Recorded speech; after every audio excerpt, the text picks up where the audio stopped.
Welcome back, Chronics, and thanks for joining me. Today we're just talking about the continuation of my stomach saga. I saw my fourth gastroenterologist this week. I was able to see this gastroenterologist because I got evidence at the endoscopy, so they couldn't tell me nothing was wrong because I was like, it's right there. 6 ulcers and a hernia.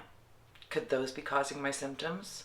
Overall, not a terrible experience.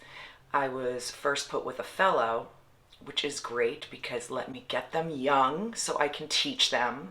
I told him the last 2 gastroenterologists thought I had an eating disorder and indigestion, and the one before that just thought I was constipated. He would ask me questions about my symptoms, and he does know what Ehlers-Danlos syndrome is, and he does know what POTS is. I did not ask him enough questions to know if that was true.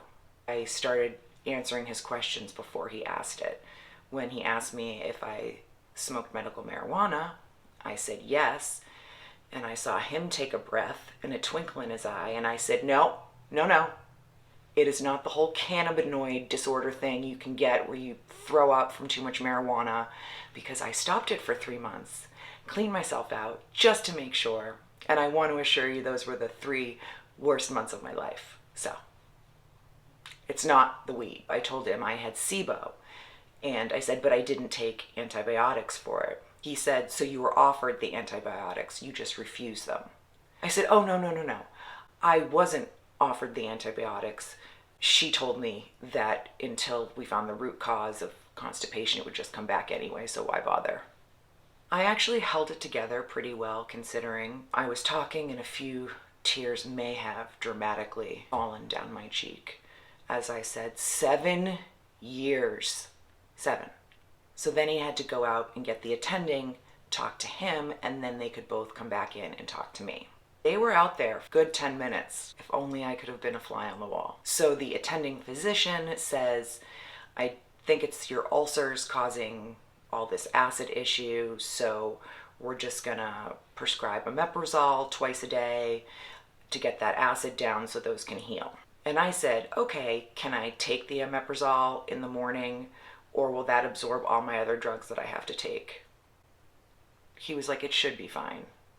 Anytime they say should, that's when I know I'm going to do some research on it. Then I asked him what he thought about the medium-sized hernia. He said, we try not to do surgery, especially on Ehlers-Danlos patients, because it just doesn't go well. And I wanted to say, it won't go well here. It will go well with someone who knows what they're doing and knows Ehlers-Danlos syndrome and our collagen and, how our ligaments and our tendons and everything is different.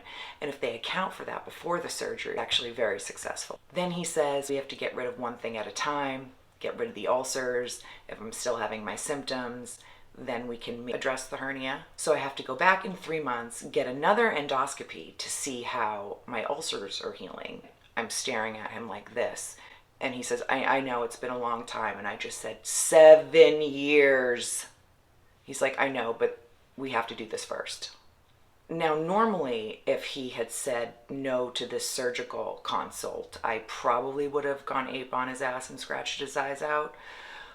But because my last gastroenterologist, after I wrote that very poignant email, I go into my portal and I see that I have an appointment, which I didn't make. And I looked and it's for the end of February and it's a surgical consult.